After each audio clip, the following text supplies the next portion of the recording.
Welcome back to the channel, everyone. The Most High has blessed us this summer with some gorgeous, sweet, juicy peaches. So let's get right into it. I was super excited to make this recipe right when I got off work. I started off with cleaning these gorgeous peaches to get them prepped for the cobbler.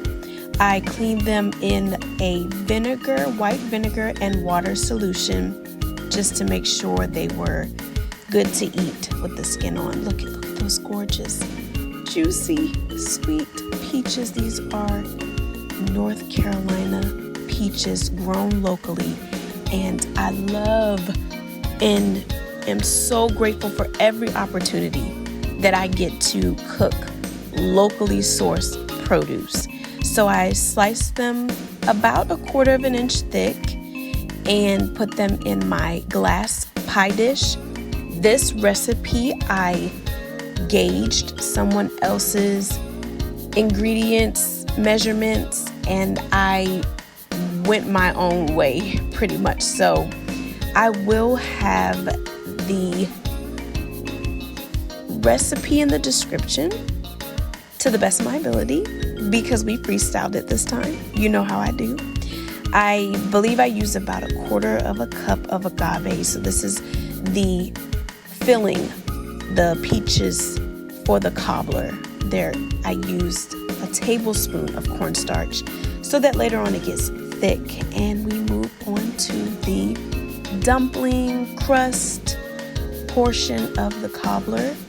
I have some einkorn flour, which is a beautiful ancient flour. It is not the commercialized wheat that we see in the stores used today. This is an ancient wheat that has less gluten content, easier to digest. The original recipe called for corn flour, actually cornmeal, but I wanted to use almond flour instead. It has more nutrients, calcium, protein. Corn flour is starchy, so I wanted to have another alternative. But the beautiful thing about almond flour, it's grainy like cornmeal, so I decided to use that. I always opt for baking soda instead of baking powder. Usually baking soda does not have aluminum in it, so that's my reasoning for doing that. And we have some Himalayan salt. The original recipe, I believe, used vegan butter. So whenever there's vegan butter, I choose to use beautiful coconut oil. Next, we move on to some homemade hemp milk. Hemp is a great source of protein, also omega-3 fatty acids, and it's a lightweight milk and super easy. Such an easy plant milk to make. I have a video on my channel if you want to see that. About 1 tablespoon more of agave to sweeten up our dumpling, and apple cider vinegar with the mother, fermented